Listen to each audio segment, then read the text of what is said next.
Bismillahirrahmanirrahim. Alhamdulillah wadi masih diberi nikmat, mugi-mugi saged ngaji istiqomah manfaat barokah fitini wa dunya wal akhirah.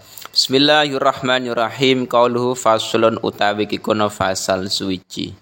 Takbire fasal faminal wajibi khamsu sholawatin. Ini menerangkan tentang solat fardu. Nanti yang wajib itu bagi orang haid yang bagaimana, yang tidak wajib sholat fardu iki mau ketika apa orang haid iki mau. Dan nanti akan dijelaskan. Qalu faminal wajibi mongko iku tetep setengah sangking perkara wajib.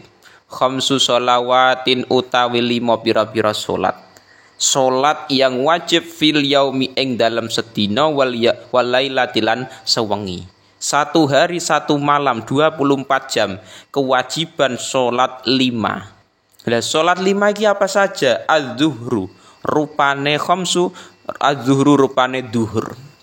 Waktune kapan? Wa waktuha utawi waktune duhur iku idza zalat, iku tetep ing dalem nalikane ilang, iku tetep ing dalem nalikane lingsir. Ida zalat iku tetep ing dalem nalikane lingsir apa asyamsu srengenge lingsir mau ila masiri dilli kulli syai'in maring dadine bayangane saben-saben suwiji-wiji. Dadi iku khabare masir iku mislahu iku nyepadani sya ghairu dil istiwa isaliyane bayangane waktu istiwa. Jadi sholat duhur itu sholat yang pertama kali diwajibkan. Kenapa sholat duhur? Karena zaman Kanjeng Nabi Isra Mi'raj itu sampai di Mekah itu beliau belum tahu caranya sholat subuh. Lah, ketika beliau mau melakukan sholat subuh, belum tahu caranya, makanya yang diwajibkan pertama kali adalah sholat duhur. Jadi Kanjeng Nabi diajari oleh malaikat Jibril carane sholat. Lah, pertama kali yang diwajibkan adalah sholat duhur, bukan sholat subuh pertama kali. Setelah beliau Isra Mi'raj itu. Lah, waktunya kapan? Ketika srengenge atau matahari lingsir. Jadi matahari di tengah-tengah langit itu namanya istiwa, geser ke arah barat sedikit itu sudah dikatakan zawal atau lingsir. Makanya waktu duhur kita memakai istiwa itu beda-beda. Terkadang ya setengah 12, terkadang ya jam 12. Jadi tidak tentu kalau kita memakai istiwa. Karena apa? Kita memakai jam WIB. Karena apa? Karena di Indonesia ini yang kita jadikan patokan waktu sholat itu adalah matahari. Sholat duhur ya, matahari. Jadi terkadang itu bisa berubah-ubah waktu WIB-nya. Lah itu ketika apa? Sampai kapan? Sampai matahari bayangane benda dengan bendanya itu sama, mislahu. Jadi misalkan sampean punya tongkat, lah tongkat itu bayangannya sudah 1 meter dan tongkatnya sudah 1 meter. Jadi tongkatnya 1 meter, bayangannya 1 meter, iku waktu duhur habis. Yang kedua wal asr, lan salat asar. Wa waktuha utawi waktune asar iku min ba'di waktu duhri. Iku tetep saking sakwuse waktu zuhur ila maghibi syamsi maring surupe srengenge.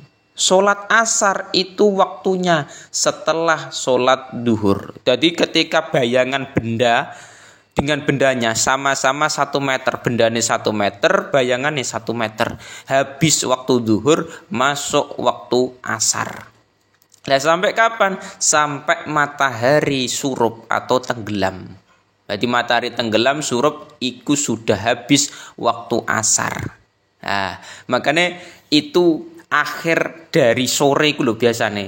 Sing biasanya bisa sampean lihat di pantai-pantai itu ada yang namanya surupe srengenge. Nah, itu memang bisa dilihat dari pinggir pantai.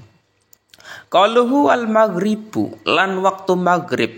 Wa waktu wa utawi waktune maghrib iku mim ba'di maghribi syamsi.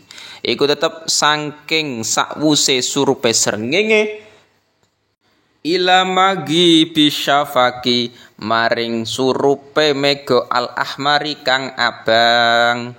Waktu maghrib iku kapan? setelah tenggelamnya matahari. Jadi matahari surup, tenggelam, ambles, lah iku waktu asar habis, masuk waktu maghrib.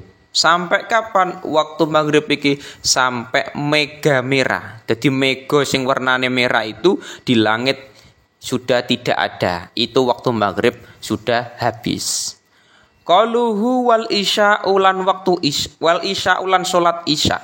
Wa waktu wa utai waktune isya iku mim ba'di waktil maghribi. Iku tetep saking sakwuse waktu maghrib ila tuluil fajri maring metune fajar as-shadiqi kang shadiq. Waktune isya kapan? Setelah waktu maghrib habis. Jadi waktu maghrib tadi mega merah, mega yang warnanya merah di langit itu sudah tidak ada. Waktu maghrib habis sudah masuk waktu isya. Waktu isya itu sampai kapan? Waktu isya itu sampai fajar shadiq.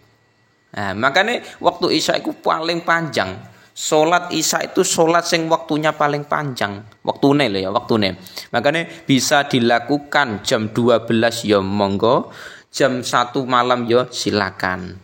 Tapi yang lebih utama adalah di awal waktu mau. Qauluhu wasubahu lan salat subuh wa waktu wa utawi waktune subuh iku mim ba'di waktil isya'i iku tetep saking sakwuse waktu isya ila tulu isyamsi maring metune srengenge. Jadi waktu subuh itu setelah waktu isya habis berarti keluarnya fajar.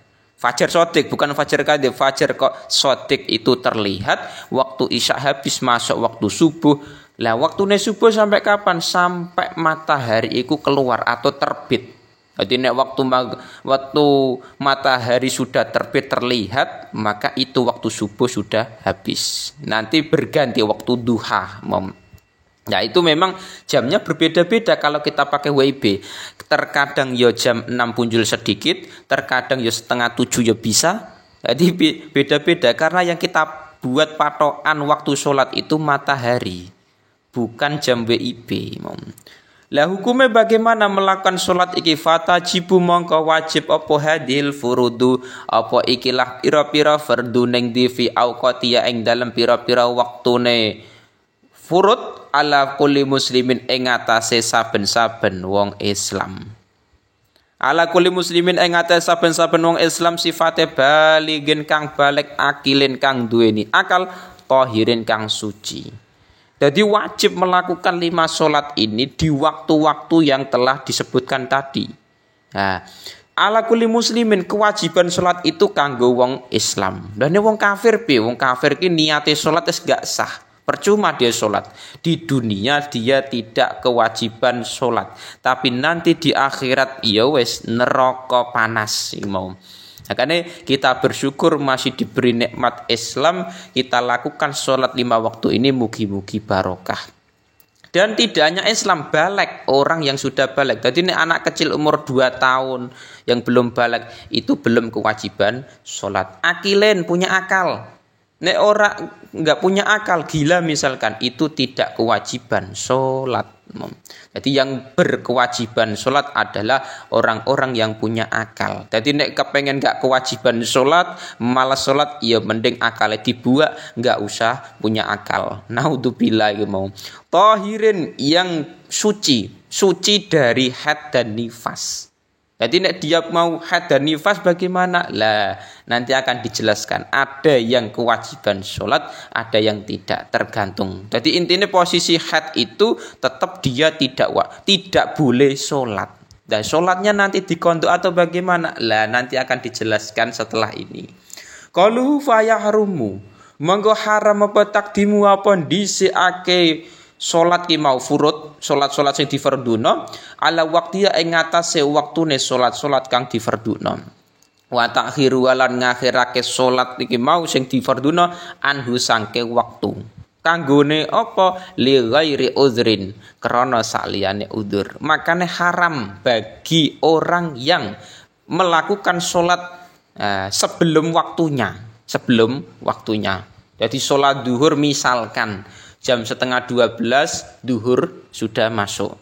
jam 10 dia sholat duhur, itu tidak sah. Nah, tidak sah karena belum waktunya. Utawa mengakhirkan alias kondok. Mengakhirkan contohnya piye, misalkan sholat duhur dilakukan jam 3 fajar misalkan, atau jam 3 sore. Jadi sholat duhur dilakukan jam 3 sore misalkan. Itu tanpa adanya udzur maka tidak diperbolehkan qadha. Itu namanya qadha. Sholat yang dilakukan di luar waktu itu namanya qadha. Fa in taro'a monggo lamun teko anyar apa maniun apa perkara kang nyegah, contone kahaidin kaya haid. Kapan ba'da ma ing dalam sause perkara madha kang wis liwat apa mabayane min waktiha saking waktune salat. Madha. Fa ba'da ma ing dalam sause waktu madha kang wis liwat min waktiha saking waktune salat apa ma perkara ya sauha kang kamet apa maha ing salat wa tuhruha lan sucine salat linah wisalisin kedue sepadane wong kang beser.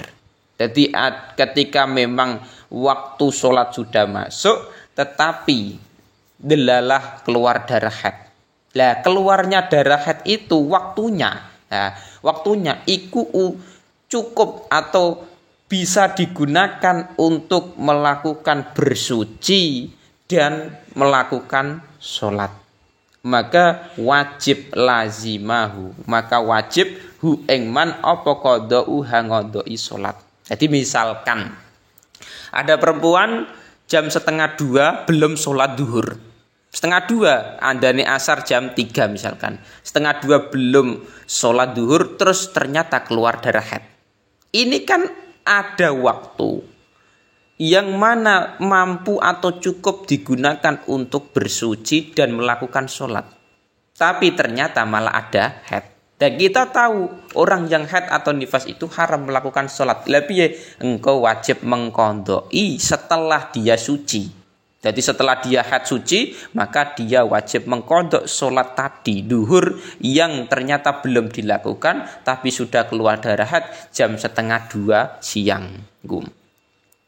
Qaluhu au zawalil mani'i utawa ilange perkara kang nyegah waqat bagialan temen tetep minal waktu saking waktu apa qadru takbiratin apa kira-kirane takbir. Atau hilangnya perkara sing nyegah, hilangnya uzur haid dan waktu itu cukup untuk melakukan takbiratul ihram. Lazimatu mongko wajib apa salat ing wong.